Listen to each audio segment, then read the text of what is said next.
Sa punto pong ito makakausap naman natin ang tagapagsalita ng COMELEC na si Director James Jimenez. Magandang tanghali po, Director James. Magandang tanghali. 16 days na lang po bago mag-eleksyon. Gaano po kahanda ang COMELEC? Ilang porsyento pong handa ang COMELEC? Well, ngayong natapos na yung printing ng balota, I would say we're about 95% complete, no? 95% ready na tayo kasi ang natitira na lang talaga sa atin ay yung shipment ng ating mga PICOs at ng mga balota. Wala naman po tayo nakikitang problema o aberya sa pagde-deliver nitong mga balota at mga PICOs machines? So far, wala naman, but we're continually monitoring the process. Hindi mo malalaman kasi baka during transport you might have problems. Pero in general, mukhang okay naman lahat. Nabanggit po sa mga ulat kanina na hindi pa po buburahin yung mga PDF files. Yes. Bakit po hindi pa ito buburahin? Nakikita niyo po ba yung kakailanganin pa rin mag-imprenta ng mga karagdagang balota? Ano lang yan parang panigurado. Kasi halimbawa, what if something happens to the ballots en route, no? Kunwari, alam mong may isang batch ng balota, halimbawa, nahulog sa tubig or something, no? For any reason, hindi na pwede magamit. Maganda kung meron tayong kakayanan na mag-reprint ng balota na yon.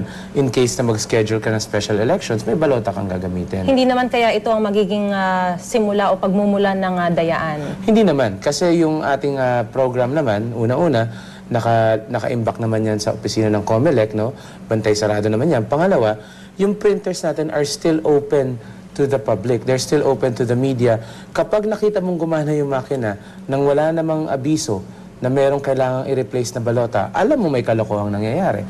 So, bantay sarado yung proseso, malalaman mo kung merong nangyayaring pandaraya or preparasyon para sa pandaraya precisely because everything is so transparent. Alright, Director James, meron din pong mga katanungan ng aking partner na si June Veneracion.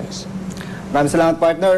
Director, ano naman po ang latest update tungkol sa mga handheld UV lamps? Yes. May bagong bidder na po ba? Ano po ang latest, sir? Naglabas na ng order yung ating COMELEC and Bank, no? Yung ating Commission and Bank, na nag-authorize ng rebidding. Which means this Monday magkakaroon ng pre-bid conference and then we will start the bidding on Tuesday. Hopefully, we can award the contract by before the end of the week. Pagdating niya, madali na yung delivery kasi hindi na naman ifa-fabricate itong ating mga UV lamps, no? Gawa na itong mga to and the supply contract lang talaga. So, pag nakapag-award tayo next week, mapapaabot natin yung ating UV lamps, mapapa-deliver ka agad natin sa iba't ibang presinto. Worst case scenario po, Director, paano kung wala? Hindi kasi natin pwedeng sabihin wala, no? But just in case there's some places, halimbawa, na talagang walang UV lamp, ultimately it doesn't really make a difference in the security kasi like we've been saying, marami talaga tayong security features doon sa mismong balota. So karagdagang measure yung UV lamp. But I have to emphasize, June, sa atin hindi acceptable yung hindi magkakaroon ng UV lamp. So magkakaroon at magkakaroon yan. Yung delivery po ng mga balota, umuusad na. Kumusta naman po yung delivery ng mga PICOs machine? Yung PICOs machine, okay naman siya. We have, I think, 100% delivery to Vismin, Visayas and Mindanao, of course. And we'll start delivering to points of Luzon by this week. So everything's going smoothly. There were some issues past few days na parang nagkaroon ng konting balita na parang may nawawalang mga PICOs daw. But those PICOs machines were not missing. At every point of the delivery, all the PICOs machines were accounted for. Those that were said to be missing were actually part of a second batch of deliveries for that area. So, nung lumabas yung balitang missing siya, agad nilocate namin yung mga PICOs na yon na andun pa sila sa warehouse ng Kabuyaw at hindi pa na-release for shipment. But they were shipped eventually at ngayon, kompleto na nga tayo sa Visayas, Mindanao. Huling tanong na lang po from my end, Director. Ano po ang direktiba pagdating itong mga PICOs machine at mga balota doon sa kanilang mga destinasyon? Bawal na bawal po bang galawin yung packaging ng mga ito? Oh, definitely. Especially the ballots, no, napakahalaga na yung packaging ng ballots, including the tamper-evident bags, remain intact, remain the way they were when they arrived.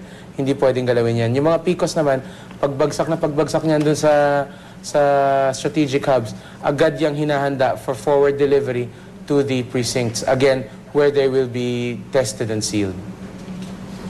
Balik sa'yo, partner. Director James, gano'n naman po ka-secured? Kanina sinabi nyo na hindi sila pwedeng galawin, pero may mga tao ba ang COMELEC? Gano'n karami ang mga magbabantay dito sa mga balota at mga PCOS machines Well, nito? definitely, nandyan ang PNP, no? Nandyan ang AFP in some cases. COMELEC will be represented as well. At meron din tayong mga kasamang civil society organizations.